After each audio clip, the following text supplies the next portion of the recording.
Hi hi Rajith, Sojan തറയിൽ, അരുണ തുളസി. നമസ്കാരം എല്ലാവർക്കും.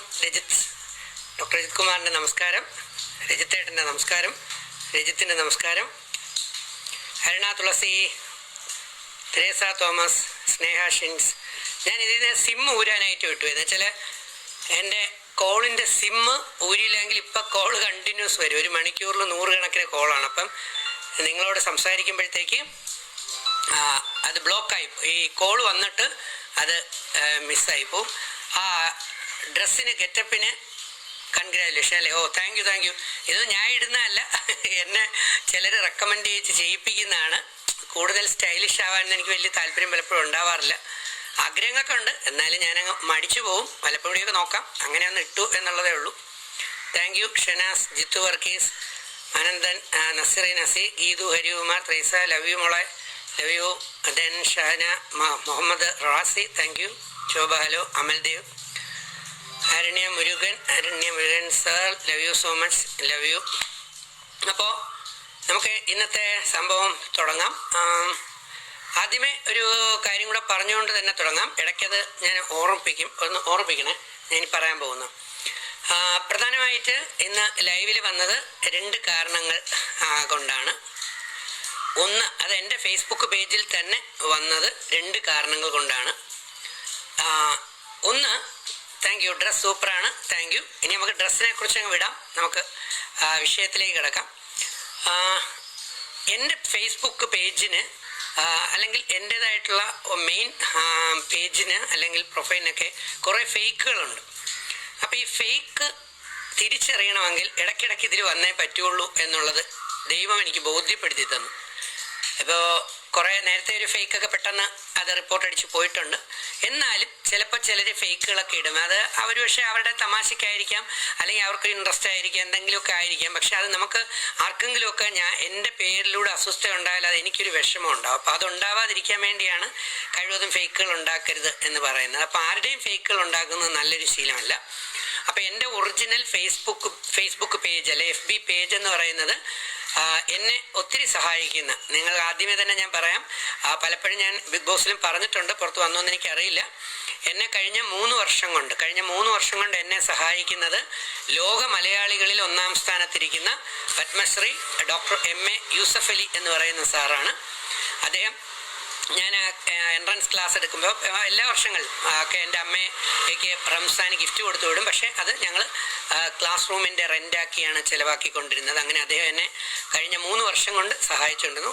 അദ്ദേഹത്തിൻ്റെ അനിയന്മാർ, സഹോദരങ്ങൾ, അങ്ങനെ ലു ഗ്രൂപ്പിനൊക്കെ എന്നെ വളരെ ഇഷ്ടമാണ്. അപ്പോൾ ഈ ഫേസ്ബുക്ക് പേജ് എന്ന് പറയുന്നത് ദുബായിൽ അദ്ദേഹത്തിൻ്റെ ഒരു ഫംഗ്ഷനിൽ എന്നെ വിളിച്ചിട്ട് അദ്ദേഹം ക്യാഷ് അവാർഡ് തരുന്ന ഒരു സംഭവം, ഒരു അവാർഡും ഒരു അംഗീകാരവും ഒക്കെ ആയിട്ടുള്ളതാണ്. അപ്പോൾ ഇതാണ് എൻ്റെ ഒറിജിനൽ ഫേസ്ബുക്ക് പേജ്. ഇത് ഉറപ്പിച്ചിരിക്കുക. ഈ കഴിഞ്ഞ ദിവസം പോലും ചിലർ ഫേക്കുകളിൽ പോയിട്ട് ഫോളോ ചെയ്യുക, ഫേക്കുകളിൽ കണക്ട് ചെയ്ത് ചെന്നിട്ട് സാർ ഫേക്കാണോ ഒറിജിനലാണോ എന്ന് പറഞ്ഞ് Ranjith Nath, Goa. Okay Goa, thank you Goa, Ranjith. അപ്പോൾ ഫേസ്ബുക്ക് പേജ് ഒറിജിനൽ എന്ന് പറയുന്നത് ഇപ്പോൾ വന്നിരിക്കുന്നതാണ് എൻ്റെ ഒറിജിനൽ. പിന്നെ പ്രൊഫൈൽ കഴിഞ്ഞ കേരള ഗവർണറും പിന്നെ നമ്മുടെ ഇപ്പോഴത്തെ വിദ്യാഭ്യാസ വകുപ്പ് മന്ത്രി പ്രൊഫസർ രവീന്ദ്രൻ സാറും ഒക്കെ ഉള്ള ആ ഗവർണർ പൊന്നാട ചാർത്തി ആദരിക്കുന്ന ഒരെണ്ണമാണ് പ്രൊഫൈൽ. അത് 2 എണ്ണമാണ് ഒറിജിനൽ. ബാക്കി ഏതൊക്കെ ഫോട്ടോയിൽ എന്തൊക്കെ കണ്ടാലും അത് ഫേക്കാണെന്ന് ഓർത്തുകൊള്ളുക. അപ്പം ഇങ്ങനെ വരുമ്പോഴത്തേക്ക് നമുക്ക് ഫേക്കും ഒറിജിനൽ തമ്മിൽ തിരിച്ചറിയാനൊരു പറ്റുമെന്ന് ദൈവം കാണിച്ചു തന്നതുകൊണ്ടാണ്. അല്ല നമ്മൾ ആരെയും പോലീസിനെയോ അല്ലെങ്കിൽ സൈബർ സെല്ലിനെയോ അല്ലെങ്കിൽ മറ്റാരെയോ ഒന്നും നമ്മളത് കറക്റ്റ് ആക്കിയില്ല, അല്ലെങ്കിൽ ലേറ്റ് ആയിപ്പോയി, അങ്ങനെ കുറ്റം പറഞ്ഞിട്ട് കാര്യമില്ല. നമ്മളെ കാര്യം കഴിവതും നമ്മൾ തന്നെ കറക്റ്റ് ആക്കാൻ ശ്രമിക്കുക. പോലീസ് നമ്മളെ സഹായിക്കുന്നുണ്ട്. പ്രത്യേകിച്ച് എനിക്ക് പോലീസും SPCയും P വിജയൻ IPS സാറും അല്ലെങ്കിൽ KE ബൈജു സാറ് വിജിലൻസ്, അങ്ങനെ എല്ലാം ഒരുപാട് പോലീസ് ഓഫീസേഴ്സായിട്ട് വളരെയധികം നല്ല ബന്ധമാണ്. അപ്പോൾ അതുകൊണ്ട് സൈബർ സെല്ലൊക്കെ എൻ്റെ കാര്യത്തിൽ എനിക്ക് നെഗറ്റീവ് ഉണ്ടാകുന്ന കാര്യത്തിലെല്ലാം അവർ വളരെ കെയർഫുള്ളാണ്. അതുകൊണ്ട് ആദ്യം ഞാൻ അവരോട് നന്ദി പറയുന്നു, എൻ്റെ പോലീസ് സഹോദരങ്ങളോട്. കാരണം ഞാൻ ഒരിക്കലും അന്യായം പ്രവർത്തിക്കില്ല, തെറ്റ് പ്രവർത്തിക്കില്ല. അപ്പോൾ എൻ്റെ കുട്ടികളോട് എനിക്ക് ആദ്യം പറയാനുള്ള ഒരു സന്ദേശം ഇത് തന്നെയാണ്. ജീവിതം വിജയിപ്പിക്കുക എന്ന് പറയുന്നത് അത്ര എളുപ്പമുള്ള കാര്യമല്ല. ഐ റിപ്പീറ്റ്, സക്സസ്ഫുൾ ലൈഫ് ഉണ്ടാക്കുക അല്ലെങ്കിൽ ജീവിതം വിജയിപ്പിക്കുക എന്ന് പറയുന്നത് അത്ര എളുപ്പമുള്ള കാര്യമല്ല. ഏത് സമയം വേണമെങ്കിലും നമ്മുടെ ജീവിതത്തിൽ പരാജയങ്ങൾ തകർച്ചകൾ ഉണ്ടായിപ്പോകാം. അതിന് പ്രധാന കാരണങ്ങളിലെ ഒന്ന് നമ്മളുടെ അശ്രദ്ധയാണ്. അപ്പം അശ്രദ്ധ എന്ന് പറയുന്ന ഒരവസ്ഥ ഉണ്ടാകാതിരിക്കണം. അതുകൊണ്ടാണ് ഭഗവത്ഗീതയിൽ കൃത്യമായി പറഞ്ഞിട്ടുണ്ട്, ഒരു വിദ്യാർത്ഥിക്ക് വേണ്ട 3 ഗുണങ്ങളാണ് വിനയം, ശ്രദ്ധ, അനുസരണ. അപ്പം വിനയം, ശ്രദ്ധ, അനുസരണ. ശ്രദ്ധ ഏറ്റവും പ്രധാനമാണ്. നമ്മൾ ശ്രദ്ധിക്കാതെ ബൈക്ക് ഓടിക്കുമ്പോഴും ശ്രദ്ധിക്കാതെ വണ്ടി ഓടിക്കുമ്പോഴും അല്ലെങ്കിൽ കാർ ഓടിക്കുമ്പോഴും എല്ലാം നമുക്ക് എന്താ ഉണ്ടാകുക? അപകടങ്ങളാണ് ഉണ്ടാകുക, അല്ലേ? അപ്പം ശ്രദ്ധയാണ് ഏറ്റവും പ്രധാനം. നമുക്ക് ഫസ്റ്റ് ആവാൻ ബുദ്ധിമുട്ടില്ല. എന്നെ ശ്രദ്ധിക്കുന്ന കുട്ടികൾക്ക് ഫസ്റ്റ് നേടാനുള്ള വഴി ഞാനിപ്പോൾ പറഞ്ഞു വരും. എല്ലാ വിദ്യാഭ്യാസത്തിലും ഫസ്റ്റ് നേടാൻ നമ്മുടെ പ്രോഗ്രാംസിലൊക്കെ ഇരുന്ന് സിവിൽ സർവീസ് കിട്ടിയിട്ടുള്ള കുട്ടികളുണ്ട്, MBBS, അതറിയാമല്ലോ. ഒത്തിരി മിടുക്കരായ കുട്ടികൾ കഴിവ് നഷ്ടപ്പെടുത്തിയിട്ട് കഴിവ് ഉയർത്തിക്കൊണ്ടുവന്ന ധാരാളം പേരുണ്ട്. ഫസ്റ്റ് ആവാൻ എളുപ്പമാണ് മക്കളെ, കുട്ടികളെ. ഞാൻ ഇന്ന് ഫോക്കസ് ചെയ്യുന്നത് വിദ്യാർത്ഥികളെയാണ്. അത് അവരോടൊപ്പം മാതാപിതാക്കളുണ്ടെങ്കിൽ സന്തോഷം. അതിൽ ഏറ്റവും കൂടുതൽ ഞാൻ ഫോക്കസ് ചെയ്യുന്നത് 8, 9, 10, +1, +2 ഡിഗ്രി തലത്തിലുള്ള കുട്ടികളാണ്. അപ്പോൾ വിദ്യാർത്ഥികളോടാണ്. ഫസ്റ്റ് ആവാൻ എളുപ്പമാണ്, എന്നാൽ നമ്മൾ ശ്രദ്ധിക്കേണ്ട ഒരു കാര്യം, ഈ ഫസ്റ്റ് നിലനിർത്തുക എന്ന് പറയുന്നത് എളുപ്പമുള്ള കാര്യമല്ല. ഫസ്റ്റ് എളുപ്പമാണ്. നമ്മൾ കുത്തിയിരുന്ന് പഠിച്ചു കഴിഞ്ഞാൽ ഫസ്റ്റ് കിട്ടും, ക്ലാസ്സിൽ ഫസ്റ്റ് കിട്ടും. പക്ഷേ തൊട്ടടുത്ത് നിൽക്കുന്ന സെക്കൻഡുകാരൻ അല്ലെങ്കിൽ സെക്കൻഡുകാരി ഏത് സമയം വേണമെങ്കിലും നമ്മളെ കടത്തിവെട്ടി ഫസ്റ്റ് ആകാം. അപ്പോൾ പഠനത്തിൽ ഫസ്റ്റ് ആകുക എന്ന് പറയുന്ന ഒരു സ്പോർട്സ്മാൻ കോമ്പറ്റീഷൻ സ്പിരിറ്റോടുകൂടി ഉണ്ടാകേണ്ട ഒരു സംഗതിയാണ്. ആരെയും തകർത്തുകൊണ്ട് ചെയ്യാനുള്ളതല്ല, ആർക്കും കള്ള ഉത്തരങ്ങൾ പറഞ്ഞു കൊടുത്ത് ചെയ്യാനുള്ളതല്ല, അന്യായത്തിലും അധർമ്മത്തിലും നമ്മൾ ഫസ്റ്റ് ആവാനുള്ളതല്ല. നമ്മൾ ഹാർഡ് വർക്ക് ചെയ്തുകൊണ്ട്, നിരന്തരം ഹാർഡ് വർക്ക് ചെയ്തുകൊണ്ട്, നമ്മൾ പഠിച്ചത് മറ്റുള്ള സുഹൃത്തുക്കൾക്കും കൂടെ പഠിപ്പിച്ച് മനസ്സിലാക്കി കൊടുത്തുകൊണ്ട്, നമ്മൾ പഠിച്ച കാര്യം മറ്റുള്ള കൂടെയുള്ള സുഹൃത്തുക്കൾ, അത് ഗേൾ ഫ്രണ്ട് ആവട്ടെ ബോയ് ഫ്രണ്ട് ആവട്ടെ, അവർക്ക് കൂടി പറഞ്ഞു കൊടുത്തുകൊണ്ട് കയറി വരുമ്പോഴുള്ള ഗുണം എന്താണെന്നറിയാമോ? നമ്മൾ പഠിച്ചത് ഉറയ്ക്കും. അപ്പം റിപ്പീറ്റ് ചെയ്ത് പഠിക്കുക. അപ്പം നമ്മൾ പഠിക്കുകയും പഠിക്കുന്നതിനോടൊപ്പം നമ്മുടെ സുഹൃത്തുക്കൾക്ക് പഠിപ്പിച്ച് കൊടുക്കുകയും ചെയ്തു കഴിഞ്ഞാൽ അത് ഉറയ്ക്കും. അതാണ്. അത് ആരിൽ ഉറയ്ക്കും? നമ്മളിൽ ഉറയ്ക്കും. ഇപ്പം മാത്സ് പഠിച്ചു, ഫ്രണ്ടിന് അത് പഠിപ്പിച്ചു കൊടുക്കുന്നു. ഫിസിക്സ് പഠിച്ചു, നമ്മളത് പഠിപ്പിച്ചു കൊടുക്കുന്നു. കെമിസ്ട്രി പഠിച്ചു, നമ്മളത് പഠിപ്പിച്ചു കൊടുക്കുന്നു. നമ്മളത് പഠിപ്പിച്ചു കൊടുക്കുന്നതോടുകൂടി ഇത് ഉറയ്ക്കും. അപ്പം ഇതാണ് മറ്റൊരു രഹസ്യം. അപ്പം ശ്രദ്ധ വേണം. നമ്മൾ ഫസ്റ്റ് ആവാൻ പരിശ്രമിക്കണം. ഫസ്റ്റ് ഇല്ലെങ്കിൽ ലൈഫ് തകർന്നു പോകത്തൊന്നുമില്ല. ഞാൻ പലതിലും ഫസ്റ്റൊന്നും ആയിരുന്നില്ല. പക്ഷേ നമ്മളുടെ കോമ്പറ്റേറ്റീവ് എക്സാമിനേഷനിൽ ഒരു കോമ്പറ്റേറ്റീവ് സ്പിരിറ്റ് ഉണ്ടാവണം. മെഡിസിൻ്റെ എൻട്രൻസ് എക്സാമിനേഷനിൽ ഫസ്റ്റ് റാങ്ക്, ആദ്യത്തെ 10 റാങ്ക്, ആദ്യത്തെ 100 റാങ്ക് എന്നൊക്കെ പറയുമ്പോൾ അതൊരു കോമ്പറ്റേറ്റീവ് മെൻറ്റാലിറ്റിയോടുകൂടി പോകുന്നു. IIT JEE കുറഞ്ഞ സീറ്റുകൾ മാത്രമേ ഉള്ളൂ, അത് കോമ്പറ്റേറ്റീവ് മെൻറ്റാലിറ്റി പോകുന്നതാണ്. IAS IPS സിവിൽ സർവീസ് എന്ന് പറയുന്നത് കോമ്പറ്റേറ്റീവ് മെൻറ്റാലിറ്റിയാണ്. ആയിരക്കണക്കിന് പേര് നമ്മുടെ മലയാളി കുട്ടികൾ എഴുതുമ്പോഴാണ് കേരളത്തിന് പലപ്പോഴും 2.5%, 3% ഒക്കെ സെലക്ഷൻ കിട്ടുന്നത്. എന്ന് പറഞ്ഞു കഴിഞ്ഞാൽ നമ്മൾ നോക്കിയാൽ അറിയാൻ പറ്റും, 10 പേര്, 15 പേര്, 20 പേരൊക്കെയാണ്. എന്നാൽ വളരെ പട്ടിണി പാവങ്ങളായിട്ടുള്ള, ഇപ്പോൾ കൂടുന്നുണ്ട് നമ്മുടെ നാട്ടിൽ, പക്ഷേ പട്ടിണി പാവങ്ങളുള്ള ഗുജറാത്ത്, അതുപോലെ ബീഹാർ, ഇങ്ങനെയുള്ള നോർത്ത് ഇന്ത്യയിലെ പല കർഷകരുടെ മക്കൾ, കഷ്ടപ്പെടുന്നവരുടെ മക്കൾ, അവിടെയൊക്കെ പലപ്പോഴും ഞാൻ അറിഞ്ഞിട്ടുള്ളത്, മനസ്സിലാക്കിയിട്ടുള്ളത് 25%-ലധികം സിവിൽ സർവീസിന് കിട്ടുന്നുണ്ട് എന്നുള്ളതാണ്. എന്താണ് കാരണം? കഠിനമായ പരിശ്രമം, ഹാർഡ് വർക്ക്, നിരന്തരമായ ഹാർഡ് വർക്ക്. ആ നിരന്തരമായ ഹാർഡ് വർക്ക് നമുക്കുണ്ടാകണം. അത് നമുക്ക് അത്യാവശ്യമാണ്. അപ്പം ഞാൻ നേരത്തെ പറഞ്ഞു, ഈ ഫേസ്ബുക്കിൽ ലൈവ് വരുന്നതിൻ്റെ കാരണങ്ങൾ 2ആണ്. ഒന്ന്, എൻ്റെ ഫേസ്ബുക്കായ ഈ FB പേജ് ഒറിജിനലും ബാക്കി ഏതെങ്കിലും കാണുന്നുണ്ടെങ്കിൽ അത് ഫേക്കുകളുമാണെന്ന് പേജുകളെ കുറിച്ച് അറിയാനാണ്. മറ്റൊരെണ്ണം പ്രൊഫൈലിൻ്റെ കാര്യം പറഞ്ഞു. ഇനി രണ്ടാമത് ഈ ഫേസ്ബുക്കിൽ വരാനുള്ള കാരണം, എന്നോട് പല സുഹൃത്തുക്കളും എന്നോട് പറഞ്ഞു, സാറ് യൂട്യൂബിലേക്ക് ലൈവ് പോയാൽ മതി. അങ്ങനെ യൂട്യൂബിലേക്ക് ലൈവ് പോകുമ്പോൾ വാട്സാപ്പ് നമ്പർ ഇത് തന്നെയാണ്, എന്നെ വിളിക്കുന്ന നമ്പർ തന്നെയാണ് വാട്സാപ്പ് നമ്പർ. മോനെ, ഈ ചോദിക്കുന്ന ചോദ്യങ്ങൾക്കൊക്കെ ഉത്തരം ഞാൻ കുറച്ച് കഴിഞ്ഞ് പറയാം. എപ്പോഴും വിളിച്ചിട്ട് കിട്ടാത്ത വേറൊന്നും കൊണ്ടല്ല, എനിക്ക് അടുക്കളയിൽ പണിയുണ്ട്, ഇന്ന് കറി വെക്കണമായിരുന്നു, കടയിൽ പോകണം, പല മലക്കറി വാങ്ങിക്കണം, പ്രോഗ്രാം പല പണിയും വീട്ടിലുണ്ട്, പിന്നെ കുളിക്കണം, എൻ്റെ പേഴ്സണൽ കാര്യം. അപ്പോൾ മൊബൈലും പിടിച്ച് ഫുൾ ടൈം എന്നിട്ട് ഞാൻ മാക്സിമം നന്ദി പറയാൻ വേണ്ടി ഓൺ ചെയ്യുന്നുണ്ട്. വാട്സപ്പിലൊക്കെ ഇമോജി ഫ്ലവറൊക്കെ ഇട്ട് വിടുന്നുണ്ട്, ഒക്കെ ഞാൻ ചെയ്യുന്നുണ്ട്. അതൊക്കെ കാരണം നന്ദിയുള്ള ഒരു വ്യക്തിയാവണമെന്ന് ആഗ്രഹമുള്ളതുകൊണ്ടാണ്. കാരണം ഖുർആൻ പറയുന്നു, ബൈബിൾ പറയുന്നു, മഹാഭാരതം പറയുന്നു, ശിവപുരാണം പറയുന്നു, നന്ദി ഇല്ലാത്തവരാണ് ജനങ്ങളിൽ കുറേ പേരെന്ന്. അപ്പം നമുക്ക് ഞാനത് പഠിച്ച സ്ഥിതിക്ക് ആ നന്ദി ഇല്ലായ്മ ഉണ്ടാകാൻ പാടില്ല, നന്ദി നമുക്ക് ഉണ്ടാകണം. അപ്പോൾ ഈ ഫേസ്ബുക്കിൽ വന്ന രണ്ടാമത്തെ ഒരു കാര്യം എന്ന് പറയുന്നത് യൂട്യൂബിൽ പോകാതെ. ചെല്ല് പറഞ്ഞു യൂട്യൂബിൽ സാർ ലൈവ് വന്നു കഴിഞ്ഞാൽ ഇതത്രയും യൂട്യൂബിലേക്ക് കയറുകയും സാറിന് അത് നോക്കുന്നതിനനുസരിച്ച് സബ്സ്ക്രിപ്ഷൻ കൂടും. അപ്പം അതിൽ ഇൻകം സാറിൽ വന്നാൽ ആ പൈസ കൂടെ സാറിന് പാവപ്പെട്ടവരെ സഹായിക്കാൻ പറ്റുമല്ലോ, ആർക്കും കുട്ടികൾക്ക് കൊടുക്കാമല്ലോ എന്ന്. ശരിയാണ്. പക്ഷെ അങ്ങനെ ഞാൻ അത് ഉണ്ടാക്കുന്നതിന് പകരം ഞാൻ ചിന്തിച്ചത് ഇത്രയേ ഉള്ളൂ. ഈ ഫേസ്ബുക്കിൽ പേജിൽ ഞാൻ ലൈവിൽ വന്നാലുള്ള ഗുണം എന്താന്ന് ചോദിച്ചു കഴിഞ്ഞാൽ, ഞാൻ നിങ്ങളോട് തന്നെ പറയുന്നു, നിങ്ങളിൽ സൈഡായി വരുമാനം വരുത്താനായിട്ടൊക്കെ യൂട്യൂബ് ക്രിയേറ്റ് ചെയ്യുന്ന അല്ലെങ്കിൽ യൂട്യൂബിൽ വർക്ക് ചെയ്യുന്ന കുറേ കുട്ടികളുണ്ട്. ഞാൻ നിങ്ങളോട് പറയുന്നു, നിങ്ങൾക്ക് ആർക്ക് വേണമെങ്കിലും എൻ്റെ ഈ ലൈവ് എന്ന് പറയുന്നത് യൂട്യൂബിലേക്ക് കട്ട് ചെയ്തിട്ടോ ഫുള്ളായിട്ടിട്ടോ നിങ്ങൾക്ക് ഇഷ്ടം പോലെ ഇട്ട് നിങ്ങൾക്കതിൽ സമ്പത്ത് നേടാമെന്നുള്ളതേ ഉള്ളൂ. അതിലെനിക്ക് സന്തോഷമേ ഉള്ളൂ. എനിക്കൊരു വിരോധവുമില്ല. എൻ്റെ ഈ ഫേസ്ബുക്ക് ലൈവ് എന്ന് പറയുന്നത് യൂട്യൂബേഴ്സിന്, ബ്ലോഗേഴ്സിന് അല്ലെങ്കിൽ ഇതിനു വേണ്ടി സൈഡായി പണി ചെയ്യുന്ന പക്ഷെ അപേക്ഷ പഠിക്കുന്ന മിടുക്കരായ സാമ്പത്തികമില്ലാത്ത കുട്ടികൾ ആണ് അതിലുള്ളതെങ്കിൽ അവർക്ക് ഇത് അവരുടെ യൂട്യൂബിലിട്ടിട്ട് പൈസ ഉണ്ടാക്കാം, സമ്പത്ത് വർദ്ധിപ്പിക്കാം, സമ്പത്ത് ഉണ്ടാക്കാം. എനിക്കതിൽ സന്തോഷമേ ഉള്ളൂ. അതിന് ഞാൻ FBയിൽ തന്നെ വന്നാലാണ് അവർക്ക് അതിൽ നിന്ന് കട്ട് ചെയ്തോ അല്ലെങ്കിൽ ഒക്കെ എടുക്കാൻ പറ്റുന്നുള്ളൂ. ഞാൻ എൻ്റെ യൂട്യൂബിൽ പോയാൽ അത് എൻ്റെ കൂടെ കിടക്കും. അപ്പോൾ എന്ന് പറഞ്ഞാൽ അതിൻ്റെ അർത്ഥം നമ്മുടെ ഈ ശരീരം കൊണ്ട് പോലും നമുക്ക് മറ്റുള്ളവരെ ഒരുപാട് സഹായിക്കും. പണം കൊണ്ട് എല്ലാവരെയും സഹായിക്കാൻ പറ്റത്തില്ല. പലർക്കും പണം ആവശ്യമുണ്ട്. വീട് വെച്ച് വരുമെന്ന് ചോദിക്കുന്നവരുണ്ട്, മറ്റ് പല പല കാര്യങ്ങൾ ചോദിക്കുന്നവരുണ്ട്. പക്ഷെ പണം കൊണ്ട് ചെയ്യാൻ പറ്റാത്ത ഒരുപാട് കാര്യങ്ങളുണ്ട് എന്ന് പലർക്കും അറിയും. ശരീരം കൊണ്ട് ചെയ്യാൻ പറ്റുന്ന, മനസ്സുകൊണ്ട് ചെയ്യാൻ പറ്റുന്ന, ബുദ്ധി കൊണ്ട് ചെയ്യാൻ പറ്റുന്ന ഒരുപാട് ഒരുപാട് ഒരുപാട് കാര്യങ്ങളുണ്ട്. ഹൃദയം കൊണ്ട് ചെയ്യാൻ പറ്റുന്ന അതാണ്. ഒരുപാട് പണമുള്ള വീടുകളിൽ പോലും നല്ലൊരു ജീവിതമില്ല, നല്ലൊരു സ്നേഹം പലപ്പോഴും ഭർത്താവിൽ നിന്നോ ഭാര്യയിൽ നിന്നോ മക്കളിൽ നിന്ന് പാരൻസിനൊക്കെ ഉണ്ടാവാറില്ല. അപ്പം നമുക്ക് ശരീരം കൊണ്ട് ചെയ്യാൻ പറ്റുന്ന, മനസ്സുകൊണ്ട് ചെയ്യാൻ പറ്റുന്ന, ഹൃദയം കൊണ്ട് ചെയ്യാൻ പറ്റുന്ന, ബുദ്ധി കൊണ്ട് ചെയ്യാൻ പറ്റുന്ന ഒരുപാട് നന്മകളും ഒരുപാട് പ്രവർത്തനങ്ങളുമുണ്ട്. അപ്പം ഈ ഫേസ്ബുക്കിലേക്ക് ഞാൻ ലൈവ് വന്നത് ഏതെങ്കിലും യൂട്യൂബ് ഇടുന്ന കുട്ടികൾക്ക് ഇത് വേണമെങ്കിൽ എടുത്ത് യൂട്യൂബുകളിലൊക്കെ ഇട്ട് ഒരുപാട് യൂട്യൂബേഴ്സ് എന്നെ സഹായിച്ചിട്ടുണ്ട്. ഒരുപാട് ഞാൻ കഴിഞ്ഞ ദിവസം മൂപ്പൻ്റെ പറഞ്ഞു, അതുകൊണ്ട് RDX എന്ന് പറഞ്ഞ ഒരെണ്ണം ഞാൻ കണ്ടു. ഒരമ്മയും 2 ആൺമക്കളും. അവരെനിക്ക് പരിചയപ്പെടണമെന്നുണ്ട്, എനിക്ക് അവരുടെ നമ്പരൊന്നുമില്ല. ആ പയ്യനും ഇത് കേൾക്കുകയാണെങ്കിൽ RDXലെ എൻ്റെ അനിയന്മാരും അമ്മയും അനിയന്മാരും. ഞാൻ അമ്മമാർക്ക് കൂടുതൽ ഇമ്പോർട്ടൻസ് കൊടുക്കുന്ന ആളാണ്.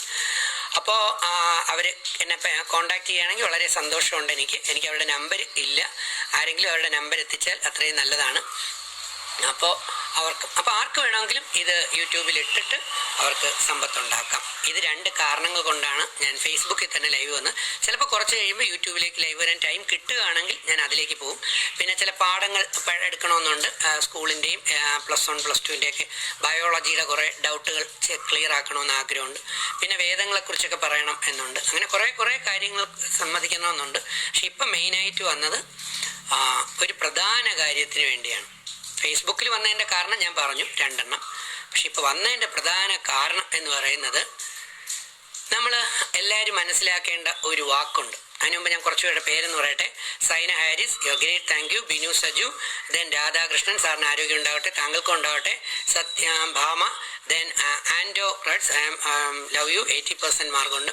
Then Salman Khal Ponnani, then Muhammad Shameed, Amar, Ahaya, Soumya. പേര് ഞാൻ വായിക്കുന്നത് തെറ്റെന്നായി ക്ഷമിക്കണം കേട്ടോ. മിത്രൻ സത്യൻ, മിതാരി സത്യൻ, ക്രിസ്റ്റി ഗ്രേസ്, രജിൻ കീഴാറ്റിങ്ങൽ, ശ്രീകല നായർ, ഓക്കെ എല്ലാവരും. Kavitha, Sunny, god bless you. Mithin, Jith, Nazeer, Mukesh Mohanan, Anitha Varghese, Al Ameen, then Rajani Sanu, hi Rajani Sanu, love you. Then Azar Saleem, thank you മോനെ. Smitha, then Bivin Balachandran, you are living legend, so proud of you. അയ്യോ ഞാനൊന്നും അല്ല കേട്ടോ, ഞാൻ ചെറിയ മനുഷ്യനാണ്. ഇല്ലായ്മയുടെ കഷ്ടപ്പാടിൽ നിന്ന് കഠിനമായ പരിശ്രമത്തോടെ ദൈവത്തിൻ്റെ അനുഗ്രഹത്തോടെയും സമൂഹത്തിലെ ഒരുപാട് പേരുടെ സഹായത്തോടു കൂടിയും കയറി വന്നു എന്നുള്ളതേ ഉള്ളൂ. അല്ലാതെ ഞാൻ എന്ന് പറയുന്നത് ഒറ്റയ്ക്ക് സിമ്പിൾ സീറോ ആണ്. Binsi Saji, Mariya Francis thank you, Ananthu Avi, Kashi Appan hi love you, Vishnupriya, Justin Joseph, Varghese god bless you, Al Ameen ചേർ അരട, സരിത ജി നായർ. നമുക്ക് കുറച്ച് സമയം ഉള്ളൂ കേട്ടോ, കുറേ കാര്യങ്ങൾ പറയാനായിട്ട് നമുക്കുണ്ട്. Princy Walter sir, I appreciate what you are doing, keep doing, thank you, so love you sir or sir. ഒരു കാര്യം ആദ്യം മനസ്സിലാക്കേണ്ട, ഞാൻ ഏറ്റവും കൂടുതൽ ഫോക്കസ് ചെയ്യുന്നതെന്ന് പറയുന്നത് യുവതലമുറയ്ക്കാണ്. ഞാൻ പണ്ടേ 10-15 വർഷം കൊണ്ട് അത് പറയുന്നുണ്ടായിരുന്നു, പക്ഷെ പലരും എന്നെ മനസ്സിലാക്കിയിരുന്നില്ല. പക്ഷെ ബിഗ് ബോസിനകത്ത് ഉള്ള 70 ദിവസത്തെ ജീവിതത്തിൽ പുതിയ തലമുറ എന്ന് പറഞ്ഞാൽ വളരെ പെട്ടെന്ന് കാര്യങ്ങൾ മനസ്സിലാക്കാൻ കഴിയുന്ന പുതിയ തലമുറയിലെ LKG കുട്ടി മുതൽ 2 വയസ്സുള്ള LKG കുട്ടികൾ മുതൽ എന്താ പറയുക, MSc MPhil PhDയും B.Edും MBAയും ഒക്കെ പഠിക്കുന്ന പുതിയ കുട്ടികളും അവരുടെ പാരൻസും എല്ലാം അവരുടെ ഹൃദയത്തിൽ കൊണ്ട് സ്നേഹിക്കുന്നു എന്നുള്ളതിലാണ് ഞാൻ വളരെ സന്തോഷവാനാണ്. ഞാൻ സെലിബ്രിറ്റി ഒന്നുമല്ല, ഞാനൊരു സാധാ മനുഷ്യനാണ്, നിങ്ങളുടെ കൂട്ടത്തിൽ നിൽക്കുന്ന ആളാണ്. പക്ഷെ കുറേ കാര്യങ്ങൾ മനസ്സിലാക്കുന്നു എന്നുള്ളതേ ഉള്ളൂ. കൂടുതൽ വർക്കുകളോ സിനിമ വർക്കുകളോ എക്സ്ട്രാ വർക്കുകളോ സീരിയൽ വർക്കോ ചാനൽ വർക്കോ തീർച്ചയായിട്ടും എന്തൊക്കെ വർക്കുകൾ കിട്ടിയാലും നല്ല വർക്കാണ്, എന്നോടൊപ്പം ചേർന്ന് എൻ്റെ സമയം അനുസരിച്ച് പോകാൻ പറ്റുമെന്നുണ്ടെങ്കിൽ ഞാൻ അതുമൊക്കെ പോകും. കാരണം വേറെ ഇനി ആഗ്രഹങ്ങളോ കാര്യങ്ങളോ ഒന്നുമില്ല, കുറേ കാര്യങ്ങൾ ചെയ്യണം. പിന്നെ ഈ പറഞ്ഞ കണക്ക് കുറേ ആൾക്കാരെ, കുറേ കുട്ടികളെ, പഠിക്കാൻ മിടുക്കരായ കുറേ കുട്ടികളെ, കുറേ അമ്മ അച്ഛന്മാരെ, വൃദ്ധസദനങ്ങളെയൊക്കെ സഹായിക്കണമെന്ന് ആഗ്രഹമുണ്ട്. ഞാനൊരു പദ്ധതിയും തയ്യാറാക്കിയിട്ടുണ്ട്. എൻ്റെ ആദ്യ പരിപാടി എന്ന് പറയുന്നത് വിദ്യാർത്ഥികളെ ബേസ് ചെയ്തിട്ടുള്ള, അർഹരായ വിദ്യാർത്ഥികളെ ബേസ് ചെയ്തിട്ടുള്ളതാണ്. അത് ഇതിനെ തുടർന്ന് വരും ദിവസങ്ങളിൽ അതിൻ്റെ ഒരു ഇൻറ്റിമേഷൻ, അതിൻ്റെ ഒരു അറിയിപ്പ് കേരളത്തിലെ DRK എന്നു പേരുള്ള എന്നെ സ്നേഹിക്കുന്ന കുട്ടികളുടെ കൂട്ടായ്മ, ആർമികളിലൂടെയും ഫാൻസുകളിലൂടെയും, എനിക്കങ്ങനെ ഫാൻസ് എന്ന് പറയുമ്പോഴത്തേക്ക് ഓർക്കുക, എൻ്റെ ഫാൻസ് എൻ്റെ സഹോദരങ്ങളാണ്, സഹോദരി സഹോദരന്മാരാണ്, എന്നെ സ്നേഹിക്കുന്നവരാണ് എന്നുള്ളതാണ്. ഫാൻസ് എന്ന് പറഞ്ഞാൽ എൻ്റെ പുറകെ നടക്കുമ്പോൾ തീർച്ചയായിട്ടും ഇപ്പോൾ ഒരു വാട്സാപ്പ് കോളാണ് വന്നത്. ഞാൻ ഇതിലാണെന്ന് അറിയാതെ ആരോ വാട്സാപ്പ് കയറി വിളിച്ചതായിരിക്കാം. അപ്പോൾ ചിലപ്പോൾ ഇങ്ങനെ വാട്സാപ്പ് കയറി വിളിക്കുമ്പോൾ എന്ത് പറ്റുമെന്ന് പറഞ്ഞാൽ എനിക്ക് നിങ്ങളിലേക്ക് വരാൻ പറ്റത്തില്ല. അപ്പോൾ ഇതാണ് ഈ ഡിസ്റ്റർബൻസ് ഉണ്ടാകുന്നത്. അവരാഗ്രഹത്തോടെ വിളിക്കുന്നതാവാം, പക്ഷേ ഇപ്പം നിങ്ങളോട് എനിക്ക് സമ്മതിച്ചേ പറ്റും. അപ്പോൾ ഞാൻ പ്രധാനമായി പറയാമെന്ന ഒരു കാര്യത്തിലേക്ക് തന്നെ വരാം. എൻ്റെ സഹോദരങ്ങളെ, എൻ്റെ കുട്ടികളെ, ഞാൻ പറയുന്ന ഒരു കാര്യം നിങ്ങളുടെ മനസ്സിലൊന്ന് ഏറ്റു പറയണം, ഇല്ലെങ്കിൽ വാഗുണ്ടെങ്കിലും പറയണം. സമയം ജീവിതമാകുന്നു. എന്താണ് സമയം? ജീവിതമാകുന്നു. ടൈം എന്ന് പറയുന്ന ലൈഫാണ്. സമയം ജീവിതമാണ്. ഇന്ന് നഷ്ടപ്പെടുത്തിക്കൊണ്ടിരിക്കുന്ന സമയങ്ങൾ, ഇന്ന് സമയം നഷ്ടപ്പെടുത്തിക്കൊണ്ടിരിക്കുന്നവർ, ഇന്ന് സമയം വെറുതെ നഷ്ടപ്പെടുത്തിക്കൊണ്ടിരിക്കുന്നവർ യഥാർത്ഥത്തിൽ അവരുടെ ജീവിതം തന്നെയാണ് തകർത്തുകൊണ്ടിരിക്കുന്നത്. ഇപ്പോൾ 10ാം ക്ലാസ്സിലെ ആൻഡോ, രവീന്ദ്രൻ, കാസിം, ആഷ്കർ, മഞ്ജു, അൻസിൽ, ലവ് യു, കാർത്തിക് രാജ്, ഓർക്കുക, സമയം ജീവിതമാണ്. ഇന്ന് സമയം വേണ്ട രീതിയിൽ കൃത്യമായി വിനിയോഗിക്കാതെ നശിപ്പിച്ചുകൊണ്ടിരിക്കുന്ന കുട്ടികളായാലും സഹോദരി സഹോദരന്മാരാണെങ്കിലും ആരായാലും ശരി, അവർ യഥാർത്ഥത്തിൽ നഷ്ടത്തിലെത്തിച്ചേരാനുള്ള സാധ്യത വളരെ കൂടുതലാണ്. അതുകൊണ്ടാണ് ഉപനിഷത്തുക്കളിൽ ഒരു വചനം പറയുന്നത്, സമയം ജീവിതമാകുന്നു. ഇന്ന് സമയം വെറുതെ നഷ്ടപ്പെടുത്തിക്കൊണ്ടിരിക്കുന്നവർ അവരുടെ ജീവിതം തന്നെയാണ് നഷ്ടപ്പെടുത്തിക്കൊണ്ടിരിക്കുന്നത്. ഇത് പ്രധാനമായി പറയാൻ കാരണം, 8ാം ക്ലാസ്സിൽ ഇപ്പം പഠിച്ചുകൊണ്ടിരിക്കുന്ന പല കുട്ടികളും യഥാർത്ഥത്തിൽ ഒരു തലത്തിൽ പറഞ്ഞാൽ ഭാഗ്യമുള്ളവരാണ്. പ്രത്യേകിച്ച് ഇപ്പം എൻട്രൻസ് എഴുതാൻ പോകുന്ന, നീറ്റ് എഴുതാൻ പോകുന്ന, IIT JEE എഴുതാൻ പോകുന്ന, കോമ്പറ്റേറ്റീവ് പരീക്ഷകളെല്ലാം എഴുതാൻ പോകുന്ന ധാരാളം കുട്ടികളും കൂടുതൽ ഭാഗ്യമുള്ളവരാണെന്ന് ഞാൻ പറയും. എന്താ കാര്യം എന്നറിയാമോ? അവർക്ക് വീട്ടിലിരുന്ന് സ്വസ്ഥമായി പഠിക്കാൻ ഇതിലേറെ സമയം ഇനി ജന്മം ഇതുവരെയ്ക്കും ആർക്ക് കിട്ടിയിട്ടില്ല. ഇനി അങ്ങോട്ട് കിട്ടുകയുമില്ല എന്ന് ഞാൻ പറയില്ല കേട്ടോ. കാരണം നമ്മൾ പ്രകൃതിയെ നശിപ്പിക്കുന്നതുകൊണ്ട് പല പല ദുരിതങ്ങളാണ് നമ്മളെ തേടി വന്നുകൊണ്ടിരിക്കുന്നതും വരാൻ പോകുന്നതുമൊക്കെ. കാരണം പ്രകൃതിയെ നശിപ്പിക്കാൻ പാടുള്ളതല്ല. നമ്മൾ പ്ലാസ്റ്റിക് വെളിയിലിട്ട് കത്തിക്കുന്നു, അപ്പുറത്തെ പുരയിടത്തിട്ട് കത്തിക്കുന്നു, കൂട്ടിച്ചേർത്തിട്ട് കത്തിക്കുന്നു. അതുപോലെ നമ്മൾ മാലിന്യങ്ങൾ കൊണ്ടുവന്ന് തള്ളുന്നു. നമ്മൾ പ്രകൃതിയെ സ്നേഹിക്കുന്നില്ല, പ്രകൃതിയെ നമ്മൾ സംരക്ഷിക്കുന്നില്ല. നമ്മൾ അന്യർക്ക് ഒരു ദോഷവും ഉണ്ടാകത്ത. അതുകൊണ്ടാണ് ശ്രീനാരായണ ഗുരുദേവൻ പറഞ്ഞത്, അവനവന് ആത്മസുഖത്തിന് ആചരിക്കുന്നതെല്ലാം അപരനും സുഖമായി തന്നെ വരണം. എൻ്റെ സുഖത്തിന് ഞാൻ എന്തും ചെയ്യും. ദിസ് ഈസ് മൈ ബോഡി, എൻ്റെ ലൈഫ്, എൻ്റെ റൂൾസ്, എൻ്റെ ഡിസിഷൻ, എൻ്റെ തീരുമാനം, എനിക്കിഷ്ടപ്പെട്ട പോലെ ചെയ്യും എന്ന് പറഞ്ഞാൽ ഞാൻ എതിർക്കാനൊന്നും വരത്തില്ല. പക്ഷെ ഗുരുദേവൻ പറഞ്ഞൊരു വചനം ഞാൻ ഓർക്കുന്നു, അവനവന്റെ സുഖത്തിന് ആചരിക്കുന്ന പലതും അപരന്മാർക്കും കൂടെ സുഖത്തിന് വരണം, അവർക്ക് ദുഃഖം ഉണ്ടാവരുത്. അപ്പൊ എൻ്റെ സുഖത്തിന് വേണ്ടി ഞാൻ എൻ്റെ വീട്ടിലെ പ്ലാസ്റ്റിക്കുകളെല്ലാം കൂടെ കൊണ്ടുവന്ന് അപ്പുറത്തെ മൂലയിലിട്ട് കത്തിച്ച് കളയുമ്പോൾ അപ്പുറത്തെ വീട്ടുകാർക്കും നാട്ടുകാർക്കും എല്ലാം ഈ പ്ലാസ്റ്റിക് മാലിന്യത്തിന്റെ ദുരിതം കിട്ടും, കൂടെ എനിക്കും കിട്ടും ഇതിന്റെ ദുരിതം. ഉറപ്പാണ്.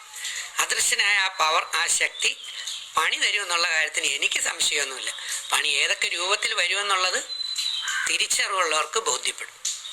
അപ്പോൾ ഞാൻ പറഞ്ഞു വന്നത്, ഇന്ന് ഇപ്രാവശ്യം മെഡിക്കൽ എൻട്രൻസ് എഴുതാൻ പോകുന്ന, IIT എഴുതാൻ പോകുന്ന, കോമ്പറ്റീറ്റീവ് പരീക്ഷകൾ എഴുതാൻ പോകുന്ന, സിവിൽ സർവീസ് ഒക്കെ എഴുതാൻ പോകുന്ന എല്ലാവർക്കും ഇന്നലെ വരെ ആർക്കും കിട്ടാത്ത ഒരവസരമാണ് കിട്ടിയിരിക്കുന്നത്. എന്ന് പറഞ്ഞാൽ എത്രയോ ദിവസങ്ങൾ വീട്ടിലിരുന്ന് സ്വയം ഹാർഡ് വർക്ക് ചെയ്യാനുള്ള സമയം. അപ്പം ചിലർ ചോദിക്കും, എൻട്രൻസ് കോച്ചിങ് സെൻറ്ററിൽ പോകണ്ടേ, സ്കൂളിൽ പോകണ്ടേ, കോളേജിൽ പോകണ്ടേ? വേണം, പോകണ്ടെന്ന് ഞാൻ പറഞ്ഞില്ല. പക്ഷേ രാവിലെ ചുമന്ന് അവിടെ പോയി ഫുൾ ടൈം അവിടെ ഇരുന്ന് പഠിച്ചു, പിന്നെ അവിടെ നിന്ന് ചുമന്ന് വീട്ടിൽ വന്നു, അപ്പം എനർജി ലോസായി, ക്ഷീണമായി. എന്നിട്ട് പിന്നെ കുറച്ച് നേരം പഠിക്കുന്നു, പിന്നെ നമ്മൾ കിടക്കുന്നു. എന്നാൽ ഇപ്പം നമ്മൾ വീട്ടിൽ പൂർവാധികം ശക്തിയോടുകൂടി, കൂടുതൽ എനർജറ്റിക്കോടെ, കൂടുതൽ ലക്ഷ്യബോധത്തോടുകൂടി, കൂടുതൽ ഹാർഡ് വർക്കോടുകൂടി നമുക്ക് വീട്ടിൽ ഇരുന്ന് പഠിപ്പിച്ചത് മുഴുവൻ പഠിച്ചു തീർക്കാനും അഡ്വാൻസായി പഠിക്കാനും നമുക്ക് ഇപ്പൊ കിട്ടിയിരിക്കുന്ന സമയം എന്ന് പറയുന്നത് വളരെ കൂടുതലാണ്. ആ സമയം നമുക്ക് ഡൗട്ടുള്ളത് നമുക്ക് ഫോൺ ചെയ്ത് ആ സാറുമാരെ, ആ ഇൻസ്റ്റിറ്റ്യൂട്ടിലെ ടീച്ചേഴ്സിനെ, അവരുടെയൊക്കെ നമ്പറുകൾ നമുക്കുണ്ടാവും. കോളേജിലെ സാറുമാരെ, മറ്റ് ട്യൂഷൻ സെൻ്ററിലെ സാറുമാരെ, അങ്ങനെയുള്ള സാറുമാരുമായി ഫോണിലൂടെ ചോദ്യങ്ങൾ ചോദിച്ച് ക്ലിയറാക്കി, ഫ്രണ്ട്സിനോട് ചോദിച്ച്, അതെല്ലാം നമുക്ക് എന്ത് ചെയ്യാൻ പറ്റും? വീട്ടിലിരുന്ന്. കാരണം വീട്ടിലിരുന്ന് ഹാർഡ് വർക്ക് ചെയ്യുന്നത് പോലെ ഒരു സുഖം മറ്റൊന്നും ഉണ്ടാവില്ല. ഇത് ഞാൻ പറയാൻ കാരണം, എനിക്ക് MSCക്ക് റാങ്ക് കിട്ടിയ ഒരു രഹസ്യം ഞാൻ നിങ്ങളോട് പറയുകയാണ്. ആ ടവല് നിൽക്കും, ചെറിയ ടവലുണ്ട്. എനിക്ക് MSCക്ക് റാങ്ക് കിട്ടിയ ഒരു രഹസ്യം ഞാൻ നിങ്ങളോട് പറയാം. അതിന് മുമ്പ് വേണമെങ്കിലും കിട്ടുമായിരുന്നു, പക്ഷേ ഈ മെത്തേഡ് ഞാൻ അപ്ലൈ ചെയ്തിരുന്നില്ല. എന്താണ് ഞാൻ അപ്ലൈ ചെയ്ത മെത്തേഡ് എന്ന് ചോദിച്ചു കഴിഞ്ഞാൽ, ഇത് തന്നെ ഈ കസേര കിടക്കുന്ന എന്താണ് ഞാൻ ചെയ്ത മെത്തേഡ് എന്ന് ചോദിച്ചു കഴിഞ്ഞാൽ, ഞാൻ ചെയ്ത മെത്തേഡ്, നല്ല ചൂടാവട്ടെ, ഇവിടെ മഴ പെയ്തു, ഭയങ്കരമായിട്ട് മഴ പെയ്തു. ഇപ്പം മഴ പെയ്തപ്പോൾ ചൂടിളവി, അതാണ്. അപ്പം ഞാൻ ചെയ്ത മെത്തേഡ് എന്താണെന്ന് ചോദിച്ചാൽ, സിലബസ് എടുത്ത് എൻ്റെ മേശപ്പുറത്ത് വയ്ക്കും. ഹോസ്റ്റലിൽ എൻ്റെ റൂമിൽ മേശപ്പുറത്ത് സിലബസ് എടുത്ത് വയ്ക്കും. ഈ സിലബസിലുള്ള മുഴുവൻ ടോപ്പിക്സുകളും പുസ്തകത്തിലൂടെയാണെങ്കിലും ഫോട്ടോ കോപ്പി ആണെങ്കിലും എഴുതിയെടുത്തതായിട്ടും എല്ലാം റെഡിയാക്കി വയ്ക്കും. എന്നിട്ട് ഈ സിലബസിന് അനുസരിച്ച് ഞാൻ ഈ പാഠങ്ങളെല്ലാം കൃത്യമായി ടൈം ടേബിൾ സെറ്റ് ചെയ്തു. സിസ്റ്റമാറ്റിക് സ്റ്റഡി നമ്മളെ ഒരുപാട് ഗുണം ചെയ്യും. ഞാൻ കോളേജിൽ നിന്ന് ഹോസ്റ്റലിൽ വന്നു കഴിഞ്ഞാൽ ഏകദേശം ഒരു 7-8 മണിക്കൂറെങ്കിലും ഹോസ്റ്റലിൽ രാത്രി റൂമിൽ വർക്ക് ചെയ്യാറുണ്ടായിരുന്നു. അപ്പോൾ കോളേജിൽ നിന്ന് 3 മണി 4 മണിക്ക് ഹോസ്റ്റലിൽ വന്നാൽ ഒരു 5 മണിക്ക് പഠിത്തം തുടങ്ങിയാൽ ഒരു 2 മണി 3 മണി വരെ. അപ്പം 5 5 10 10 2 12 7 ദെൻ 1 മണി 2 മണി വരെ, ഒരു 8 മണിക്കൂർ. ഇപ്പം നമുക്ക് കുറച്ചുകൂടെ കൂടുതൽ സമയമുണ്ട്. ഈ ടൈമിൽ നമ്മൾ നമ്മുടെ സബ്ജക്റ്റ് ഒന്ന് ഡിവൈഡ് ചെയ്യുക. ഞങ്ങൾക്ക് 7-6 പേപ്പറാണ് ഉണ്ടായിരുന്നതെങ്കിൽ ഇതിനെ 6 അവറുകളായിട്ട് ഡിവൈഡ് ചെയ്യും. ഒന്നുകിൽ 1.5 മണിക്കൂറിൻ്റെ അവറുകൾ, അല്ലെങ്കിൽ 1 മണിക്കൂറിൻ്റെ അവറുകൾ. ഇപ്പോഴത്തെ +2 കുട്ടിക്ക് അറിയാം 6 പേപ്പറുകളുണ്ട്. നിങ്ങൾ ഡെയിലി 6 മണിക്കൂർ വയ്ക്കണമെന്ന് ഞാൻ പറയില്ല. ഒരു 4 പേപ്പറെങ്കിലും ഡെയിലി എടുക്കാം. അടുത്ത ദിവസം മറ്റേ 2 അടുത്ത 2 കൂടെ ചേർക്കാം. അത് കഴിഞ്ഞ് അടുത്ത ദിവസത്തേക്ക് എടുക്കാം. ദെൻ എത്രയാണോ നിങ്ങളുടെ പേപ്പറുകൾ, അത് ഇന്ന് ഒരു ദിവസം കൊണ്ട് അല്ലെങ്കിൽ നാളെ കൊണ്ട്, ഈ 2 ദിവസം കൊണ്ട് ഈ ടൈം ഡിവൈഡ് ചെയ്ത് സബ്ജക്റ്റ് എടുക്കുക. ഇപ്പം 7 തൊട്ട് 8 വരെ ബയോളജി, 8 തൊട്ട് 9 വരെ ഫിസിക്സ്. അതിൻ്റെ ഇടയിൽ ഒരു 5 മിനിറ്റ് ബ്രേക്ക്. അതൊരു കട്ടൻ ചായ കുടിക്കാനാണെങ്കിലോ, ഒന്ന് ഫ്രഷ് ആയി വരാൻ, അല്ലെങ്കിൽ ബ്രെയിനിനെ ഒന്ന് റിഫ്രഷ് ചെയ്തെടുക്കാൻ. ഒരുപാട് ഗ്യാപ്പ് കൊടുക്കാൻ പാടില്ല. അങ്ങനെ ഓരോ ഗ്യാപ്പ് നമ്മൾ 1 മണിക്കൂർ ഓരോന്നും എടുക്കുക. പക്ഷെ ഇത് എടുക്കുന്നതിന് മുമ്പ് നമ്മൾ ആദ്യം ചെയ്യേണ്ട ഒരു സ്റ്റെപ്പ് എന്താണെന്നറിയാമോ? അതാ ഭഗവത്ഗീത പറഞ്ഞിരിക്കുന്ന ഒരെണ്ണം. എന്താ? ആവർത്തിച്ച് നമ്മൾ മനസ്സിനെ കൊണ്ട് പ്രാക്ടീസ് ചെയ്യിപ്പിച്ചാൽ എന്താണോ പഠിച്ചത് അവിടെ തങ്ങി നിൽക്കും. അപ്പൊ അവിടെ ചെയ്യേണ്ടതെന്ന് പറയുന്നത് റിവിഷൻ എന്ന് പറയുന്ന കാര്യമാണ്. ഇന്ന് മൂന്നാമത്തെ പാഠം പഠിക്കാൻ തുടങ്ങുന്ന കുട്ടി, എക്സാമ്പിൾ ഇന്ന് +1 ബയോളജിയിലെ മൂന്നാമത്തെ അല്ലെങ്കിൽ ഫിസിക്സിലെ മൂന്നാമത്തെ ചാപ്റ്റർ പഠിക്കാൻ തുടങ്ങുന്ന കുട്ടി ഇന്ന് ഈ മൂന്നാമത്തത് പഠിക്കുന്നതിന് മുമ്പ് ഒരു 10 മിനിറ്റ് കൊണ്ട് ഒന്നാമത്തെയും രണ്ടാമത്തെയും ചാപ്റ്ററിലെ മെയിൻ പോയിന്റുകൾ ഓടിച്ച് റിവൈസ് ചെയ്തിരിക്കണം. 10ാം ക്ലാസ്സിലെ കുട്ടി 5ാമത്തെ ചാപ്റ്റർ പഠിക്കാൻ പോവുകയാണെങ്കിൽ 4, 3, 2, 1 എല്ലാം 10 മിനിറ്റ് കൊണ്ട് ഓടിച്ച് റിവൈസ് ചെയ്തിരിക്കണം. അതുപോലെ 8ാം class, 9ാം class, then 12th, then ഡിഗ്രിക്ക് പഠിക്കുന്ന കുട്ടി ആ പേപ്പർ കഴിഞ്ഞിട്ടുണ്ടെങ്കിൽ വേണ്ട, പക്ഷെ കഴിയാത്തതാണെങ്കിൽ അത് ചെയ്യണം. എന്നാൽ MBBS-നാണെങ്കിലും ഞാൻ പറയും റിവിഷൻ നടത്തണം. കാരണം MBBS കഴിഞ്ഞ് അവർ MS-ൻ്റെയും MD-യുടെയും ഒക്കെ PG എൻട്രൻസ് എഴുതാനായിട്ട് പോകുമ്പോൾ മെഡിസിൻ്റെ പേപ്പറുകൾ ചോദിക്കുമ്പോൾ പലപ്പോഴും ആദ്യ പേപ്പറുകൾ പലതും ഓർമ്മയുണ്ടാവില്ല. അതാണ്. അപ്പം നമുക്ക് വേണ്ട സംഗതി എന്ന് പറയുന്നത് റിവിഷനും കൂടെ നടത്തിപ്പോണം. അപ്പം സ്വാഭാവികമായിട്ട് നിങ്ങൾക്കുണ്ടാകുന്ന ഒരു ഡൗട്ട്, അയ്യോ മൂന്നാമത്തെ പാഠം പഠിക്കുമ്പോൾ എങ്ങനെയാണ് 1 മണിക്കൂർ കൊണ്ട് മൂന്നാമത്തെ പാഠം പഠിക്കാൻ കയറുമ്പം ആദ്യത്തെ 2 പാഠം അല്ലെങ്കിൽ 4 പാഠം എങ്ങനെ ഞാൻ റിവൈസ് ചെയ്യും? സിമ്പിളാണ്. ഇതാണ് സീക്രട്ട്. നമ്മൾ പാഠം പഠിച്ചു പോകുമ്പോൾ തന്നെ ഒരു ഔട്ട്ലൈൻ സ്റ്റോറി പോലെ ഒരു നീളമുള്ള പേപ്പറിൽ നമ്മൾ പോയിന്റുകൾ മാത്രം ഔട്ട്ലൈൻ സ്റ്റോറി പോലെ കുറിച്ചു പോകണം. ഒന്നാമത്തെ ചാപ്റ്ററിലെ ഔട്ട്ലൈൻ സ്റ്റോറി പോലെ ഫിസിക്സ്, കെമിസ്ട്രി, ബയോളജി ഏതായിക്കോട്ടെ, മെഡിസിൻ ആണെങ്കിൽ ഫസ്റ്റ് ഇയർ പഠിക്കുമ്പോൾ തന്നെയുള്ള അനാറ്റമി ഏതൊക്കെ പേപ്പറാണ് അവയുടെ മെയിൻ പോയിന്റുകൾ മാത്രം ഒരു നോട്ട് ബുക്കിലോ ഒരു പേപ്പറിലോ കുറിച്ച് ഇങ്ങനെ പോയി കഴിഞ്ഞാലുള്ള ഗുണം എന്താണെന്നറിയാമോ? Watching from London Sadan. Oh Sadak, I am watching from London, congratulation. അത്രയും ഹാർഡ് വർക്ക് എടുത്ത് കാണുന്ന കുട്ടിക്ക് അതിൻ്റെ ബലം ഉണ്ടായിരിക്കും മോനെ, എനിക്ക് യാതൊരു സംശയമില്ല. ലണ്ടനിൽ നിന്ന് ലൈവ് വാച്ച് ചെയ്യുന്നു എന്ന് പറഞ്ഞപ്പോൾ ഞാൻ വളരെ ഹാപ്പിയാണ്. കാരണം നമ്മളെ സ്നേഹിക്കുന്ന കുട്ടികൾ ലോകത്തിൻ്റെ സ്ഥലങ്ങളിൽ ഉണ്ടെന്ന് അറിഞ്ഞതിൽ വളരെ സന്തോഷം. ഖത്തറിൽ നിന്ന് വാച്ച് ചെയ്യുന്നു, വളരെ സന്തോഷം. ഇടയ്ക്കിടയ്ക്ക് കുട്ടികൾക്ക് ഇതുപോലെ ലൈവ് വരണേ. ഉറപ്പ് ഞാൻ പറയുന്നില്ല, ശ്രമിക്കാം എന്നേ ഉള്ളൂ. ദെൻ ഇത് പറഞ്ഞത് ഔട്ട്ലൈൻ സ്റ്റോറി പോലെ മെയിൻ പോയിന്റുകൾ കുറിക്കണം. അപ്പം ഞാൻ സിമ്പിൾ എക്സാമ്പിൾ പറയാം. +1 കുട്ടി, ഒരു +1 കുട്ടി അല്ലെങ്കിൽ സിവിൽ സർവീസ് പഠിക്കുന്നു, അല്ലെങ്കിൽ MBBS ഫസ്റ്റ് ഇയർ പഠിക്കുന്നു, അല്ലെങ്കിൽ 8ാം ക്ലാസ്സിൽ പഠിക്കുന്നു, ഏത് ക്ലാസ്സിലും ആവട്ടെ, ആ കുട്ടി ഒന്നാമത്തെ പാഠം പഠിക്കുമ്പോൾ തന്നെ അതിൻ്റെ ഒരു ഔട്ട്ലൈൻ മെയിൻ പോയിന്റുകൾ കുറിച്ച് വെച്ചാൽ 10 പേജുള്ള ഒരു ചാപ്റ്റർ ആണെങ്കിൽ ഒരു ഷീറ്റ് പേപ്പറിനകത്ത് മെയിൻ പോയിന്റ് ഔട്ട്ലൈൻ സ്റ്റോറി പോലെ ആക്കി വെക്കാൻ പറ്റും.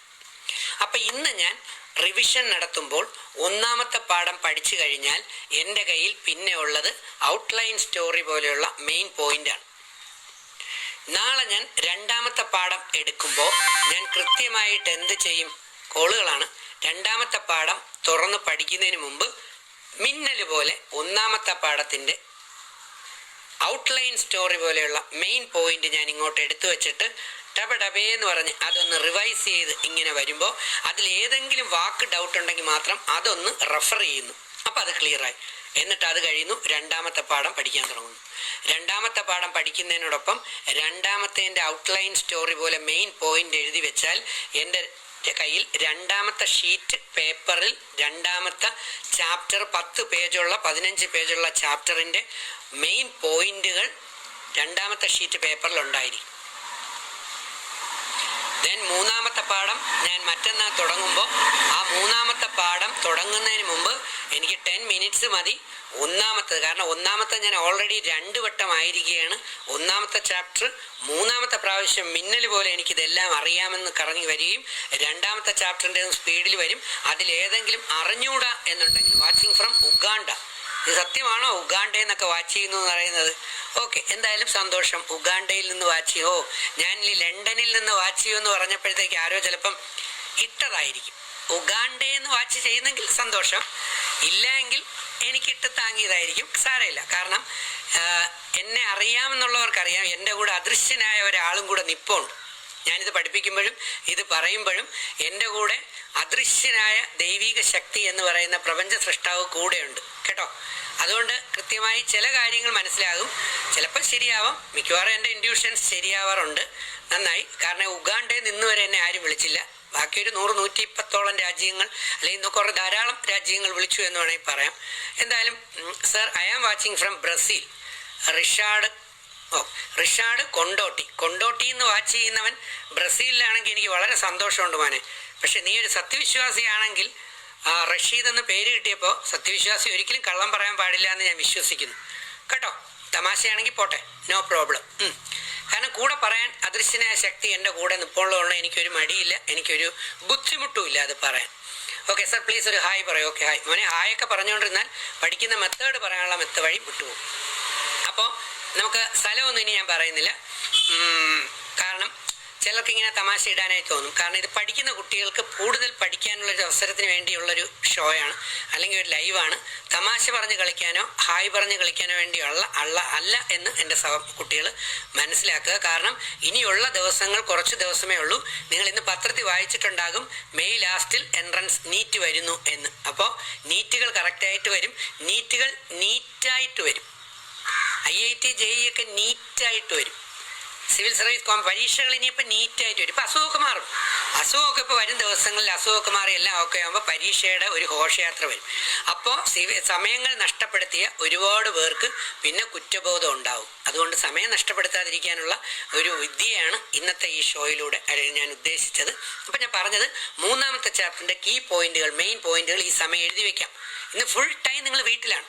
ലോക്ക്ഡൗൺ എന്ന് പറഞ്ഞ് 2 മാസം നമുക്ക് അല്ലെങ്കിൽ 1-1.5 മാസം നമുക്ക് കിട്ടുമ്പോൾ ഫുൾ ടൈം നമുക്ക് സമയമുണ്ട്. പകലിരുന്ന് എഴുതി വെക്കാൻ, രാത്രി റിവിഷൻ നടത്താൻ, അടുത്ത ചാപ്റ്റർ എടുക്കാം. അങ്ങനെ നമ്മൾ ഒരു 10 ചാപ്റ്റർ തീർത്തു എന്നിരിക്കട്ടെ. 10 ചാപ്റ്റർ തീർത്തു. ഇവിടെയാണ് ഞാൻ അടുത്ത ചെയ്യുന്നത്. അപ്പോൾ റെഗുലർ വർക്കിംഗ് ഡേ ആണെന്നിരിക്കട്ടെ. അങ്ങനെ ആകുമ്പോൾ ഒരു സൺഡേ വരും, ഏതെങ്കിലും ഒരു പബ്ലിക് ഹോളിഡേ വരും. എൻ്റെ പരിപാടി എന്ന് പറയുന്നത് വീണ്ടും ഒന്നേന്ന് ഫുൾ റിവിഷൻ നടത്തുക എന്നുള്ളതാണ്. ഈ മെയിൻ പോയിന്റുകൾ വെച്ചുകൊണ്ട് ഫുൾ റിവിഷൻ നടത്തുക ഈസി ആയിട്ട് പറ്റും.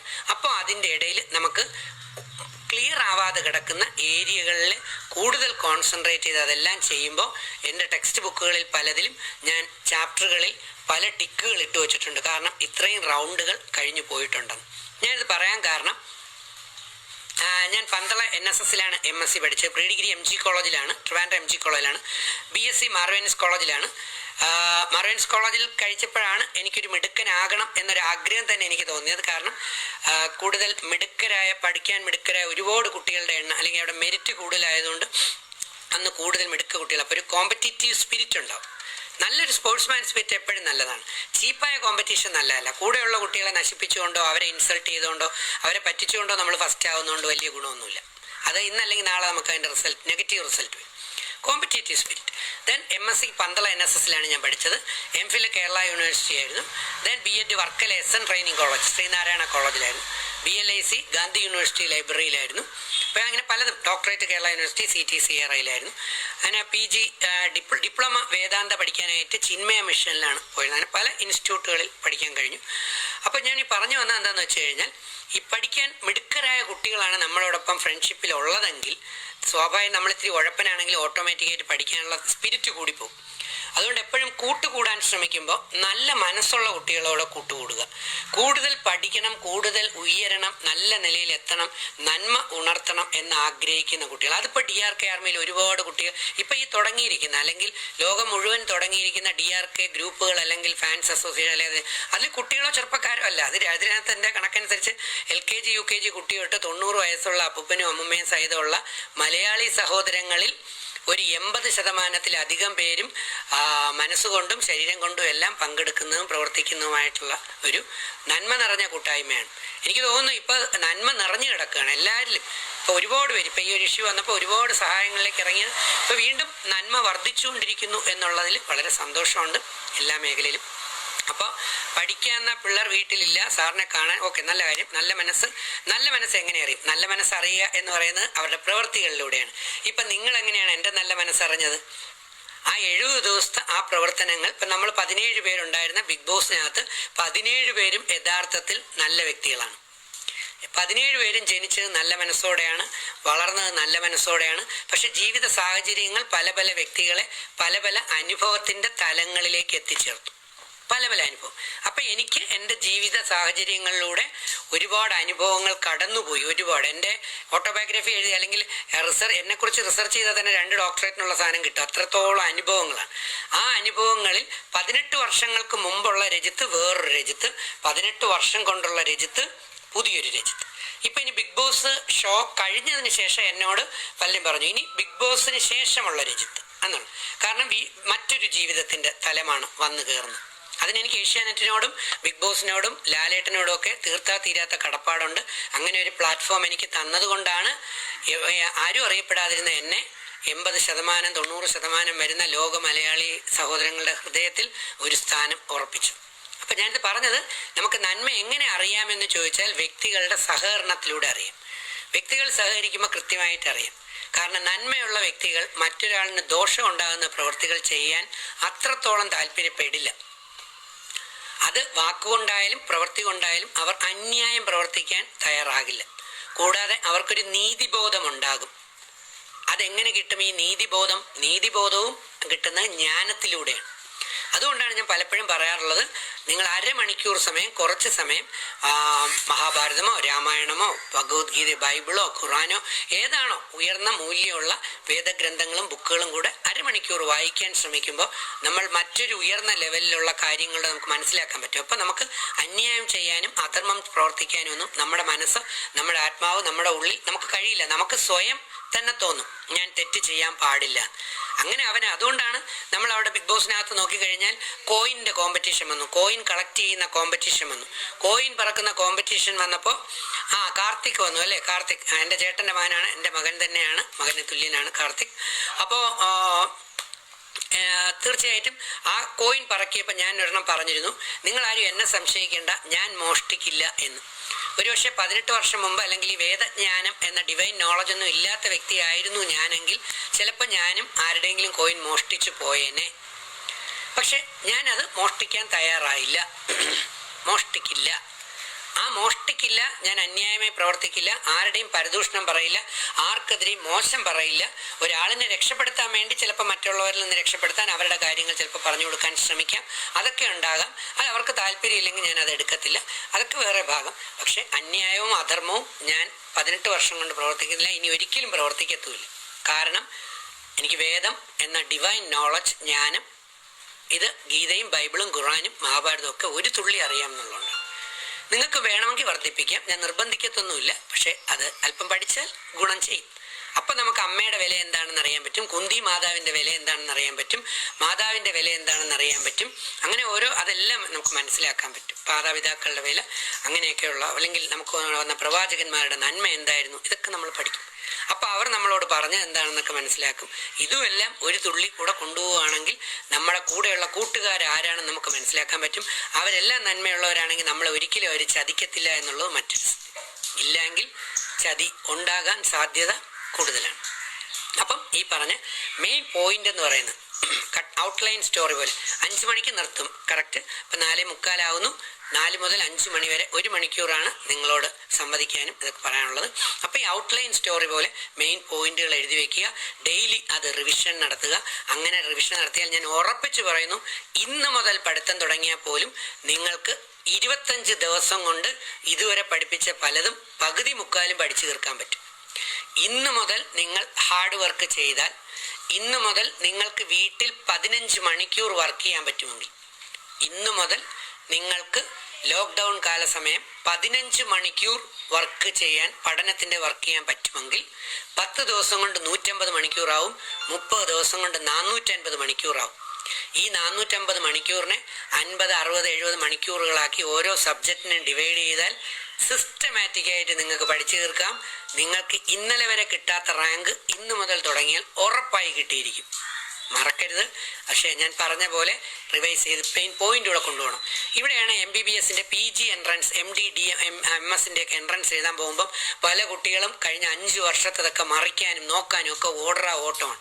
പക്ഷെ ഞാൻ പറഞ്ഞതുപോലെയുള്ള കീ പോയിന്റുകളും മെയിൻ പോയിന്റുകളും കറക്റ്റായിട്ട് മെയിൻറ്റെയിൻ ചെയ്ത് കൊണ്ടുപോയിട്ടുണ്ടെങ്കിൽ ആ കുട്ടികൾക്ക് ആ കോമ്പറ്റേറ്റീവ് എക്സാമിനേഷന് 1 മാസം സമയമുണ്ടെങ്കിൽ ഈ പറഞ്ഞ കീ പോയിന്റുകൾ, മെയിൻ പോയിന്റുകൾ മാത്രം മതി അത് റിവൈസ് ചെയ്തെടുക്കാനും. പിന്നെ അതിൽ ഡൗട്ടുള്ള സംഗതികൾ മാത്രം കൂടുതൽ എലാബറേറ്റ് ആയിട്ട് നമുക്ക് പോയാൽ മതി. ഇത് തന്നെയാണ് സിവിൽ സർവീസിലും അപ്ലൈ ചെയ്യാൻ പറ്റുന്നത്. IAS IPS എടുക്കണം എന്ന ആഗ്രഹം ഉണ്ടെങ്കിൽ നമ്മൾ അതിലേക്ക് എന്ത് വേണം, അത് കുറച്ച് കൂടുതൽ വർഷത്തെ പ്ലാൻ ചെയ്യാനുണ്ട്. അത് ഞാൻ മറ്റൊരു അവസരത്തിൽ പറയാം. ഞാൻ സിവിൽ സർവീസിൻ്റെ ആ ഒരു ട്രെയിനിങ് അല്ലെങ്കിൽ സിവിൽ സർവീസിന് കിട്ടുന്ന കാര്യത്തെക്കുറിച്ചോ അല്ലെങ്കിൽ മറ്റ് PSC കിട്ടുന്ന അതിനെക്കുറിച്ച് പറയാനല്ല ഞാൻ മെയിനായിട്ട് വന്നത്. ഞാൻ മെയിനായിട്ട് വന്നത് ഹൈസ്കൂൾ 8, 9, 10 ക്ലാസ്സിലെ കുട്ടികൾക്ക് ഇനിയും ചില പരീക്ഷകൾ ബാക്കിയുണ്ട്. +1, +2 ചില പരീക്ഷകൾ ഇനിയും ബാക്കിയുണ്ട്. ആ കുട്ടികൾ ഇനി പഠിച്ചാലും അതിനെല്ലാം A+ കിട്ടും. A+ അല്ല പ്രധാനം, സബ്ജക്റ്റ് മനസ്സിലാക്കി പഠിക്കുക എന്നുള്ളതാണ്. ദെൻ വരുന്ന എൻട്രൻസ് എക്സാമിനേഷൻ മെയ് ലാസ്റ്റിലായിട്ട് എൻട്രൻസ് വരും. ആ എൻട്രൻസ് ക്വാളിഫൈ ചെയ്യാനും IIT JEE മെഡിസിനും എല്ലാം എൻജിനീയറിങ്ങും എല്ലാം നല്ല നിലയിലേക്ക് ഹൈ റാങ്ക് ഒക്കെ കിട്ടാൻ, CET പോലെയൊക്കെ ടോപ്പ് റാങ്ക് കിട്ടാനുമുള്ള ഈ ഷോർട്ട് ഡ്യൂറേഷനുള്ള വർക്ക് എങ്ങനെ ചെയ്യാമെന്നുള്ളതാണ് ഞാൻ ഈ പറഞ്ഞത്. റിവൈസ് ചെയ്യുക, കീ പോയിന്റുകൾ എഴുതി വയ്ക്കുക, റിവൈസ് ചെയ്യുക, പുതിയ പാഠം എടുക്കുക, 10 ദിവസം കൊണ്ട് ഫുൾ തീർക്കുക, ഒന്നേന്ന് തുടങ്ങുക. ഇതിൽ പഠിക്കുന്ന കുട്ടി പഠിക്കാനായി തന്നെ ഇരിക്കുക എന്നുള്ളതാണ് മെയിൻ. അപ്പം ചോദിക്കും അത് TV കാണണ്ടേ? വേണം. ഇടയ്ക്ക് റിലാക്സ് ചെയ്യാനായിട്ട് നിങ്ങൾക്ക് നിങ്ങൾക്ക് ഇഷ്ടപ്പെട്ട പ്രോഗ്രാംസ് കാണാം. പക്ഷേ ഇഷ്ടപ്പെട്ട പ്രോഗ്രാംസ് കാണാനിരിക്കുമ്പോഴും മനസ്സ് ആ പ്രോഗ്രാമുകളിൽ ഉടക്കിപ്പോയാൽ പഠനത്തിൻ്റെ കാര്യത്തിൽ നമുക്ക് ചെറിയ വിഷയം ഉണ്ടാകും. കാണുക, കുറച്ച് കളിക്കുക, കുറച്ച് സെലിബ്രേറ്റ്, അതൊക്കെ ഓക്കെയാണ്. പക്ഷെ നമ്മൾ അത് കാണുമ്പോഴും നമ്മുടെ ലക്ഷ്യം എന്ന് പറയുന്നത് നമ്മുടെ പഠനത്തിൻ്റെ ഏതാണോ നേടിയെടുക്കേണ്ടത് അത് തന്നെയായിരിക്കണം. ഇനി ഞാൻ എൻ്റെ രണ്ടാമത്തെ രഹസ്യം പറയുന്നു. ഞാൻ ഇത്രയും ഡിഗ്രി എടുത്തു അല്ലെങ്കിൽ ഈ ഒരു പൊസിഷനിൽ എത്തിയെങ്കിൽ എൻ്റെ ഏറ്റവും വലിയ ആഗ്രഹങ്ങൾ ഒന്നായിരുന്നു MBBS ഡോക്ടർ ആവുക എന്ന് പറയുന്നത്. പിന്നെ ഒരു ആഗ്രഹമായിരുന്നു ജഡ്ജി ആകുക എന്ന് പറയുന്നത്. എനിക്ക് LLB കഴിഞ്ഞ് LLBയുടെ എൻട്രൻസ് എനിക്ക് കിട്ടിയതാണ്. എനിക്ക് LLBക്ക് മെറിറ്റിൽ തന്നെ 16ാമതായി government law college Kozhikode memo കിട്ടിയ കാർഡ് എൻ്റെ കയ്യിലുണ്ട്. അമ്മ എന്നെ വിടാത്തതുകൊണ്ടാണ്. കാരണം എൻ്റെ ഏറ്റവും വലിയ ആഗ്രഹം ജഡ്ജി ആവുക എന്നുള്ളതാണ്. വക്കീലല്ലായിരുന്നു, ഹൈക്കോടതി ജഡ്ജി ആയിരുന്നെങ്കിൽ ഇപ്പം ഞാൻ ഹൈക്കോടതിയിൽ എത്തിയേനെ. അപ്പോൾ അത് പറ്റിയില്ല. കാരണം ഞാൻ പണ്ടും കള്ളം പറയുന്നത് കുറച്ചേ ഉള്ളൂ. അതുകൊണ്ട് എൻ്റെ അമ്മ പറയുന്നത് ഈ കള്ളം പറയാത്തത് കൊണ്ട് അതിൽ പോയാൽ ശരിയാവത്തില്ല എന്ന്. എന്തായാലും സാരമില്ല, അത് പോയി. പിന്നെ പൈലറ്റ് ആവണമെന്നായിരുന്നു. അതൊക്കെ ലക്ഷങ്ങളും കോടികളും വേണം, നടക്കത്തില്ല. പക്ഷേ ഞാനത് പറയാൻ കാരണം എൻ്റെ ലക്ഷ്യം, നമ്മുടെ ലക്ഷ്യം ഏതാണോ അതിനനുസരിച്ചുള്ള സിനിമയും അതിനനുസരിച്ചുള്ള പ്രോഗ്രാംസും കൂടെ കാണുകയാണെങ്കിലുണ്ടല്ലോ നമ്മുടെ മനസ്സിന് കുറച്ചുകൂടെ അത് പവർഫുള്ളാക്കി മാറ്റാനായിട്ട് അത് കഴിയും. ഇപ്പം സിവിൽ സർവീസ് നേടണമെന്ന ആഗ്രഹമുള്ള കുട്ടിക്ക് മമ്മൂക്കായുടെ ദി കിങ് എന്ന് പറയുന്ന സിനിമ ഭയങ്കര ഗുണം ചെയ്യും. ഞാൻ പറഞ്ഞതിൻ്റെ അർത്ഥം മനസ്സിലായി കാണുമെന്ന് തോന്നുന്നു. അപ്പോൾ നമുക്കതിന് പവർ കിട്ടും. അതാണ് ഇപ്പം IPS എടുക്കണം എന്ന് ആഗ്രഹിക്കുന്ന ഒരു കുട്ടി സുരേഷ് ഗോപി ചേട്ടൻ്റെ കമ്മീഷണർ എന്ന് പറയുന്ന സിനിമ IPSൻ്റെ അല്ലെങ്കിൽ ലാലേട്ടൻ്റെ ഒളിമ്പ്യൻ അന്തോണി ആദം എന്ന് പറയുന്ന ലാലേട്ടൻ്റെ IPSൻ്റെ ആ ഒരെണ്ണമൊക്കെ എടുക്കുമ്പോൾ നമ്മൾ പഠിക്കുന്ന IPS എടുക്കണമെന്ന് ആഗ്രഹമുള്ള കുട്ടിക്കാണെങ്കിൽ സ്വാഭാവികമായിട്ടും മനസ്സിൻ്റെ ഉള്ളിൽ ആ ഒരു ഇമേജ് ക്രിയേറ്റ് ചെയ്യപ്പെടാം. ആ വേഷം ഫിക്സ് ചെയ്യാൻ പറ്റും. അപ്പം അങ്ങനെയുള്ള ഒരു തലത്തിൽ നമുക്ക് ആരെയാണോ ആവണം എന്ന ആഗ്രഹം അത് മനസ്സിനകത്ത് ഉറപ്പിച്ചു കഴിഞ്ഞ് നിരന്തരം അത് നേടിയെടുക്കുമെന്ന് ചിന്തിക്കുകയും അതെനിക്ക് കിട്ടും എന്ന ആഗ്രഹം വെച്ചുകൊണ്ടിരുന്നാൽ മറ്റൊരു ശക്തി അവിടെ പ്രവർത്തിക്കും. അതിൻ്റെ പേരാണ് ലോ ഓഫ് അട്രാക്ഷൻ. നമ്മൾ ആഗ്രഹിക്കുന്നത് നമുക്ക് ലഭിച്ചിരിക്കും. അതുകൊണ്ടാണ് വിശുദ്ധ ബൈബിൾ മത്തായി സുവിശേഷം 17-ാം അധ്യായത്തിൽ യേശുദേവൻ ശിഷ്യന്മാരെ പഠിപ്പിച്ചത്, നിനക്കൊരല്പമെങ്കിലും വിശ്വാസമുണ്ടെങ്കിൽ ഈ മലയോട് ഇവിടെ നിന്ന് പോയി കടലിൽ പോയി വീഴട്ടെ എന്ന് പറഞ്ഞാൽ, അല്ലെങ്കിൽ മരം മൂടോടെ പിഴുത് അവിടെ പോയി വീഴട്ടെ എന്ന് പറഞ്ഞാൽ അതവിടെ പോയി വീണിരിക്കും എന്ന് പറഞ്ഞാൽ ഉടനെ ചിലർ ചോദിക്കും, മരം പോവുമോ, കടൽ പോവുമോ? അവിടെ കടലും മരമൊന്നും പോകത്തില്ല. ഈ മല ഇവിടെ നിന്നിറങ്ങി കടലിൽ പോയി വീഴില്ല എന്നുള്ള കാര്യം യേശുദേവനും അറിയാം, ശിഷ്യന്മാർക്കും അറിയാം, നമുക്കും അറിയാം. പക്ഷേ യേശുദേവനെ പോലെ ഉള്ള ദൈവപുത്രന്മാർ അല്ലെങ്കിൽ പ്രവാചകന്മാർ ഒരെണ്ണം പറയുമ്പോൾ അതിനകത്ത് അന്തർലീനമായിരിക്കുന്ന തത്വമാണ് എടുക്കേണ്ടത്. അതാണ്. അതുകൊണ്ടാണ് പ്രവാചകനായ മുഹമ്മദ് നബി തിരുമേനി നമ്മളോട് പറഞ്ഞു തന്നത്, ഖുർആൻ എനിക്കറിയാം എന്ന് പറഞ്ഞിട്ട് അതിൻ്റെ അർത്ഥവും ആശയവും മനസ്സിലാക്കി അത് ജീവിതത്തിൽ ക്രമപ്പെടുത്താത്തവർ ഭാരം ചുമക്കുന്ന കഴുതയെ പോലെ മാത്രമായിരിക്കുമോ. അതുകൊണ്ടാണ് ശ്രീകൃഷ്ണൻ ഭഗവത്ഗീതയിൽ പറഞ്ഞു തന്നത്, തത്വം മനസ്സിലാക്കി വേണം പ്രാർത്ഥിക്കാനും പ്രവർത്തിക്കാനും. അപ്പൊ യേശുദേവൻ പറഞ്ഞ ഈ മല പോയി അവിടെ വീഴുമെന്ന് പറഞ്ഞാൽ അതിന്റെ അർത്ഥം മല സിവിൽ സർവീസ് ആണെങ്കിൽ, മല IIT ആണെങ്കിൽ, മല MBBS ആണെങ്കിൽ, മല +2 ഫുൾ A+ ആണെങ്കിൽ, മല എന്ന് പറയുന്നത് 10ാം ക്ലാസ്സിന്റെ 10 A+ ആണെങ്കിൽ, നിനക്ക് അല്പമെങ്കിലും വിശ്വാസം നിന്നിലുണ്ടെങ്കിൽ, നിനക്ക് അല്പമെങ്കിലും ഉറച്ച വിശ്വാസം ദൈവത്തിലുണ്ടെങ്കിൽ, കൂടെ നിനക്ക് ജ്ഞാനവും കൂടെ ഉണ്ടെങ്കിൽ, ഒരു ഡിവൈൻ നോളജും കൂടെ ഉണ്ടെങ്കിൽ, നീ അത് നേടിയെടുക്കും എന്ന് ഉറച്ചു മനസ്സിനെ ഉറപ്പിച്ചാൽ നിനക്കത് നേടിയെടുക്കാൻ ഗീത പറയുന്നു, കൃഷ്ണൻ പറയുന്നു, മനസ്സ് അതിനുള്ള വഴികൾ ഒരുക്കി തരും. നിന്റെ ബുദ്ധിയിൽ ഞാൻ ഈ പറഞ്ഞ ലക്ഷ്യം ഉറയ്ക്കുകയാണെങ്കിൽ നിന്റെ മനസ്സ് അത് നേടിയെടുക്കാനുള്ള വഴികൾ കാണിച്ചു തരുമെന്ന് ഭഗവത്ഗീത പറയും. അപ്പോൾ ഓർക്കുക, എന്ത് കിട്ടാനും ദൈവാനുഗ്രഹം കൂടെ വേണം. പക്ഷെ ഞാൻ ഉറപ്പിച്ചു വിശ്വസിക്കുന്നു, ദൈവം രാവിലെ ഉറങ്ങി എണീക്കുമ്പം ഒന്നും പൊതിഞ്ഞു കെട്ടി കൈ കൊണ്ട് തരില്ല.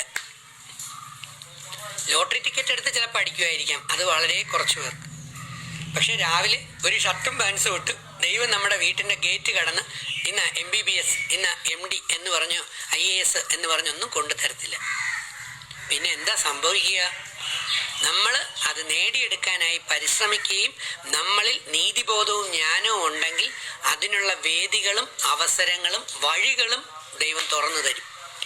ആ തുറക്കുന്ന വഴിയിലൂടെ നമ്മൾ നേരെ അതിലേക്ക് എത്തണം. ദൈവം തുറന്നു തരുന്ന വഴിയിൽ നമ്മൾ എത്തണം. അതിന് ബെസ്റ്റ് എക്സാമ്പിൾ ദൈവം എനിക്കിപ്പം ഏറ്റവും ലേറ്റസ്റ്റ് ആയിട്ട് തുറന്നു തന്ന വഴിയാണ് ബിഗ് ബോസിന്റെ വഴി. ഈ ബിഗ് ബോസിന്റെ വഴി ഏഷ്യാനെറ്റ് എന്ന് പറയുന്ന ചാനലാണ് തുറന്നു തന്നത്. ഏഷ്യാനെറ്റിന്റെ ചാനലിലെ പ്രവീൺ എന്ന് പറയുന്ന സാറ് എന്നെ ആ പ്രോഗ്രാമിലേക്ക് വിളിക്കുമ്പോൾ ഞാൻ ആദ്യം പറഞ്ഞത്, നോ സാർ, എനിക്ക് താല്പര്യമില്ല, ഞാൻ വരുന്നില്ല എന്നാണ് പറഞ്ഞത്. വീണ്ടും അദ്ദേഹം എന്നോട് പറഞ്ഞു, സാറിനെ കുറിച്ചുള്ള കുറേ പേരുടെ തെറ്റിദ്ധാരണകളൊക്കെ മാറാൻ ഈ ഫീൽഡ്, ഈ പ്ലാറ്റ്ഫോം ഒരുപാട് ഉപകാരപ്പെടും. സാറ് യഥാർത്ഥത്തിലെ നന്മ എന്താണ്, സാറിൻ്റെ പ്രവൃത്തി എന്താണ്, സാർ ആരാണെന്ന് സാറിന് ലോകത്തിനോട് കാണിച്ചു കൊടുക്കാൻ പറ്റുന്ന ഒരു വേദിയാണ്.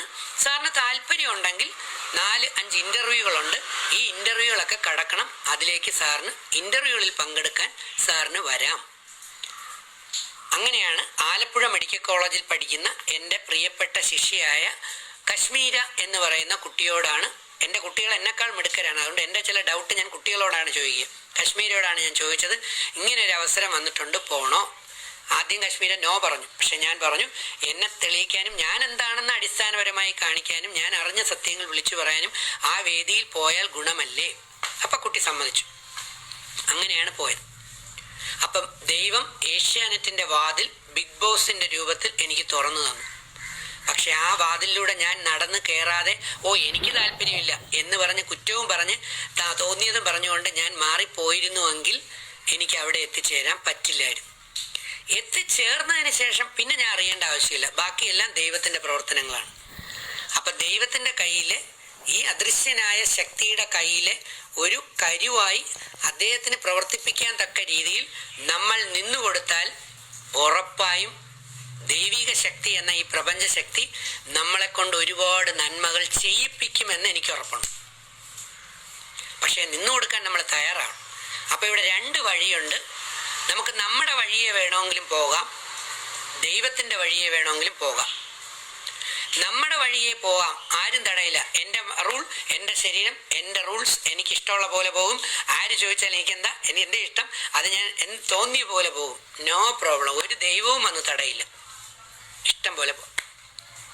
രണ്ടാമത്തെ വഴി ദൈവത്തിന്റെ വഴി, ദാറ്റ് മീൻസ് നന്മയുടെ വഴി, സേവനത്തിന്റെ വഴി, ജ്ഞാനത്തിന്റെ വഴി, ഡിവൈൻ നോളജിന്റെ വഴി, കരുണയുടെ വഴി, ആർദ്രതയുടെ വഴി, സഹനത്തിന്റെ വഴി, സഹായത്തിന്റെ വഴി, ഹൃദയത്തിന്റെ വഴി, ദൈവത്തിന്റെ വഴി.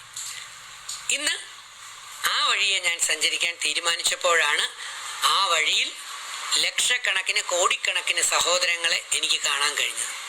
യഥാർത്ഥം ഞാൻ വളരെ പുറകിലായിരുന്നു ആ വഴിയിൽ പ്രവേശിക്കുമ്പോൾ. അതിന് മുമ്പിൽ ഒരുപാട് പേരുണ്ടായിരുന്നു. പക്ഷെ ആ വഴിയിലൂടെ ദൈവം നടത്തിച്ചു കൊണ്ട് 70 ദിവസം കൊണ്ട് പോയി കഴിഞ്ഞപ്പോൾ ആ വഴിയിൽ വളരെയേറെ മുന്നേറാൻ എനിക്ക് കഴിഞ്ഞു.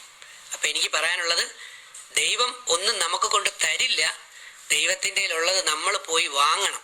അതിൻ്റെ അർത്ഥം ദൈവം വെട്ടിയ വഴി കണ്ടെത്താനും ആ വഴി തുറന്നു വരുന്നതിന് നമ്മൾ കഠിനമായി പരിശ്രമിക്കുകയും വിശ്വസിക്കുകയും നന്നായി പ്രാർത്ഥിക്കുകയും ദെൻ ജ്ഞാനം വർദ്ധിപ്പിക്കുകയും നമ്മൾ എന്തൊക്കെ സംഭവിച്ചാലും അന്യായം പ്രവർത്തിക്കില്ല എന്ന് ഉറപ്പിക്കുകയും അങ്ങനെയൊക്കെ ചെയ്തുകൊണ്ട് ജ്ഞാനം നേടിയാൽ പിന്നെ അന്യായത്തിലേക്ക് പോകത്തില്ല.